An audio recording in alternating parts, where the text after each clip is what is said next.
Channel को subscribe कर लें और घंटी को भी बता दीजिएगा।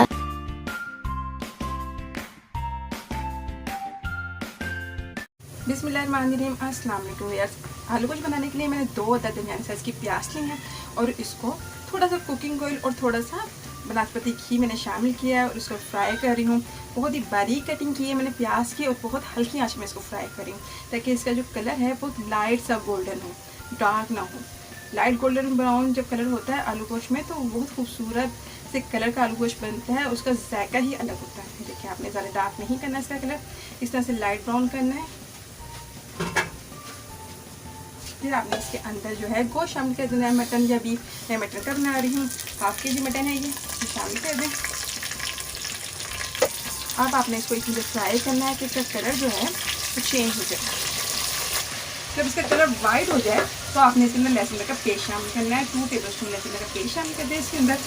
अब लहसुन के पेस्ट के साथ आपने इसको फ्राई करना है 2-3 मिनट कि इसका भी पानी खुश्क हो जाए।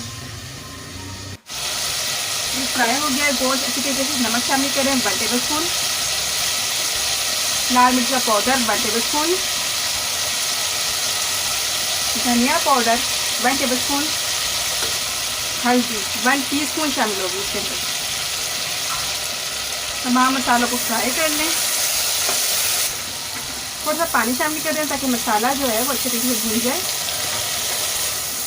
अभी इससे ही फ्राई होगा मसाला। चूल्हे का फ्लेम थोड़ा सा हल्का करें और मसाले को जो है वो अच्छी तरीके से फ्राई करें। इतना फ्राई करें कि ऑयल और मसाला दोनों चीज़ें अलग हो जाएं।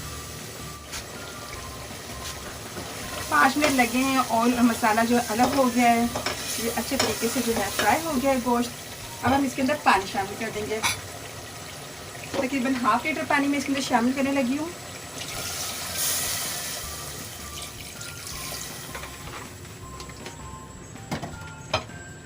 इसको कवर कर दें और इसको हल्की आंच पे आपने इतनी देर पकाना है कि गोश्त जो है वो अच्छी तरीके से गल जाए, यानी कि नरम होना चाहिए। 1 घंटा हो गया है गोश्त को पकते हुए, पानी खुश्क हो चुका है। चेक कर लें कि बोटी जो है वो गली होनी चाहिए, नरम होनी चाहिए। बोटी बहुत ज़्यादा सॉफ्ट है माशाल्लाह, गल चुकी है। देखो फ्लेम थोड़ा मैंने तेज़ किया, बहुत हल्की फ्लेम पे ये पक रहा था। 2 अदद टमाटर छिलका उतार के शामिल किए मैंने और 1 पाव दही फेंट के शामिल करना है। चख लीजिएगा दही को, दही का खट्टा हो तो कम शामिल कीजिएगा।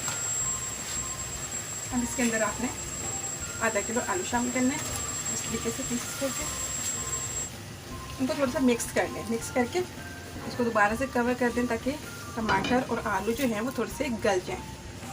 5 मिनट हुए हैं इसको पकते हुए,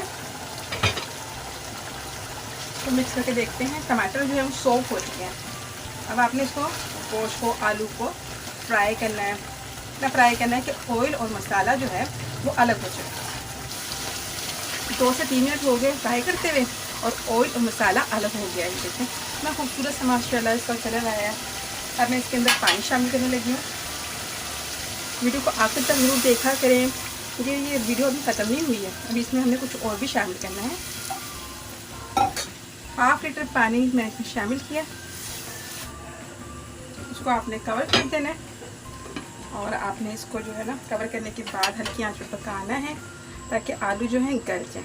वीडियो को लाइक ज़रूर कर दिया करें, एक अच्छा सा कमेंट ज़रूर कर दिया करें और अगर चैनल पे अभी तक आप नए हैं, चैनल को सब्सक्राइब नहीं किया है तो सब्सक्राइब कर लें, बेल आइकन को दबा दें ताकि इंस्टेंट नोटिफिकेशन आपके पास पहुँच जाए।